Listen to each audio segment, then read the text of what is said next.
रामकृष्ण हरी. आपण मागील भागात भक्त पुंडलिक पूर्वीजन्मी कोण होते याविषयी कथा बघितली. आपण आता या भागामध्ये भक्त पुंडलिकांची कथा बघणार आहोत. भक्त पुंडलिक स्वभावाने ब्राह्मण वृत्तीचे होते. जानुदेव व मुक्ताबाई अशी भक्त पुंडलिकांच्या आईवडिलांची नावं सांगितली जातात. लहानपणापासूनच भक्त पुंडलिक परोपकारी, दुसऱ्यांना मदत करणारे, सत्प्रवृत्तीचे होते.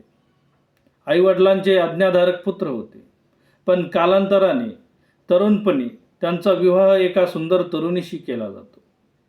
आपल्या लावण्यवती पत्नीचे ते दास बनतात. त्यांची पत्नी त्यांच्या आईवडिलांचा प्रचंड विलक्षण द्वेष करत असते. हळूहळू भक्त पुंडलिक सुद्धा आपल्या आईवडिलांचा द्वेष करायला लागतो, त्यांचा अपमान करतो. हे सगळं काही बघून त्यांच्या आईवडिलांना प्रचंड अशा वेदना होतात, प्रचंड दुःख होतं आणि ते भगवंताला विनवणी करतात, हे परमेश्वरा, एकतर आमच्या मुलाला सद्बुद्धी दिली, नाही तर आम्हाला तुझ्याकडे बोलवून घे. भगवंत त्यांच्या आईवडिलांची व्यथा बघून एका रात्री ते भक्त पुंडलिकाला स्वप्नात दृष्टांत देतात. ते भक्त पुंडलिकाला म्हणतात की मानव जन्मात आल्यानंतर एकदा तरी तीर्थयात्रा केली पाहिजे. त्यामुळे तू काशीला जा आणि सकाळी उठल्यानंतर आपल्या पत्नीला हा दृष्टांत सांगून भक्त पुंडलिक आपल्या पत्नीची आज्ञा घेऊन काशीकडे निघतात. खूप दूरवर गेल्यानंतर थकवा आल्यानंतर विश्रांतीसाठी ते एका आश्रमात थांबतात. तो आश्रम कुक्कुटमुनींचा असतो. त्या ठिकाणी कुक्कुटमुनी भक्त पुंडलिकाचे चांगल्या प्रकारे अतिथी सेवा करतात. कुक्कुटमुनी हे आपल्या आईवडिलांचे भक्त असतात, आईवडिलांचे सेवक असतात. एवढे मोठे मुनी, एवढे मोठे तपस्वी मुनी आपल्या आईवडिलांची सेवा किती मनोभावेने करतात, हे सगळं बघून पुंडलिकाला आश्चर्य वाटतं. त्या आश्रमात घडत असलेला सगळा प्रकार भक्त पुंडलिक निरीक्षण देऊन बघतात.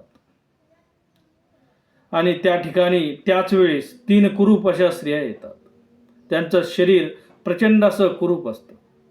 त्या येऊन कुक्कुटमुनींच्या पाया पडतात. कुक्कुटमुनी त्यांना आशीर्वाद देतात. आणि त्या स्त्रिया, ज्या त्यांचं शरीर कुरूप असतं, ते कुरूप शरीर नष्ट होऊन त्या स्त्रिया सुंदर शरीर धारण करतात.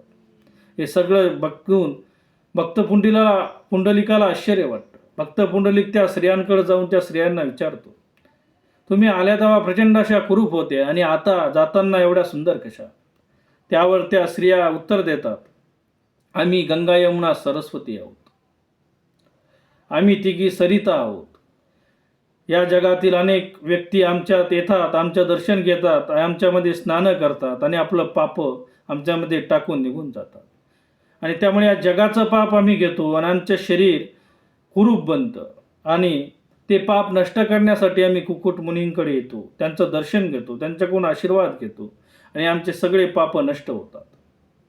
कुक्कुटमुनी हे आईवडिलांचे सेवक आहेत, त्यामुळे त्यांच्याकडे एवढी मोठी साधनं आहे. हे सगळं काही ऐकून भक्त पुंडलिकाला आश्चर्य वाटतं. हा काय प्रकार आहे? आईवडिलांची सेवा केल्याने एवढं पुण्य मिळतं. भक्त पुंडलिक रात्रभर याविषयी विचार करत असतो. त्या रात्री त्यांच्या स्वप्नात काशी विश्वेश्वर येतात आणि त्यांना सांगतात, हे बघ भक्त पुंडलिका, आईवडिलांच्या सेवेमध्ये सगळं विश्व सामावलेलं आहे. सेवा भक्ती ही श्रेष्ठ अशी भक्ती आहे. सेवा करणाऱ्या व्यक्तीला ईश्वराकडे येण्याची गरज नाही, तर ईश्वरच सेवा करणाऱ्या व्यक्तीकडे येत असतो. आणि हे सगळं काही त्यांना स्वप्नात दृष्टांत झाल्यानंतर सकाळी उठल्यानंतर ते काशीला न जाता दिंडीर वनात परत आपल्या घरी येतात. घरी आल्यानंतर ते आपल्या आईवडिलांची क्षमा मागतात आणि मनोभावे त्यांची सेवा करायला सुरुवात करतात. आपल्या पतीमध्ये झालेला बदल ऐकून त्यांची पत्नीसुद्धा त्यांच्या पतीला विचारते, हे काय प्रकार आहे? त्यावर घडलेला सगळा प्रकार ते आपल्या पत्नीला सांगतात. त्यांच्या पत्नीलाही पश्चाताप येतो आणि त्यांची पत्नीसुद्धा आपल्या सासू सासऱ्यांना माफी मागून त्यांचीही सेवा करायला सुरुवात करते. कालांतरानं द्वारकेला भगवान श्रीकृष्ण त्यांना आपण मुचकुंद राजाला दिलेलं वचन आठवतं आणि त्यांना भक्त पुंडलिकांचं आठवण होते. भक्त पुंडलिकाला भेटण्यासाठी ते दिंडीरवनाकडे निघतात. आपले पती कुठं चालले म्हणून रुक्मिणी सुद्धा त्यांच्या मागे मागे येते. भगवंत दिंडीरवनामध्ये भक्त पुंडलिकाच्या घरापुढे येऊन भक्त पुंडलिकाला आवाज देतात. त्यावर भक्त पुंडलिक वीट फेकून भगवंताला म्हणतात, मी माझ्या आईवडिलांची सेवा करतोय, तोपर्यंत तुम्ही माझ्या आईवडिलांची सेवा होईपर्यंत या विटेवर उभा राहा. त्यावर भगवंत त्या विटेवर उभा राहतो. आईवडिलांची सेवा झाल्यानंतर भक्त पुंडलिक भगवंताकडे जातात आणि म्हणतात, हे परमेश्वरा, तू आता याच विटेवर इथे उभे राहून आपल्या भक्तांचं कल्याण कर. त्यावर भगवंतही आशीर्वाद देऊन ते मान्य करतात. त्या ठिकाणी कालांतराने माता रुक्मिणी येते आणि हा प्रकार बघते आणि रुसते, कारण आपले पतिराज आपल्या भक्तांकडेच लक्ष देतात. हा सगळा प्रकार बघून त्यांना थोडं नाराजगी येते आणि ते त्या बाजूला जाऊन उभे राहतात. आज ते दिंडीरवन म्हणजे आजचं भुवैकुंठ पंढरपूर. तो विटेवर उभा असलेला श्रीकृष्ण म्हणजेच विठ्ठल आणि पांडुरंग, आणि बाजूला उभी असलेली रुक्मिणी आणि तिचं स्वतंत्र मंदिर. या कथेतून एकच बोध मिळतो, सेवा करणाऱ्या व्यक्तीला परमेश्वराकडे जाण्याची तशी गरज नाही, परमेश्वरच सेवा करणाऱ्या व्यक्तीकडे येतो. रामकृष्ण हरी.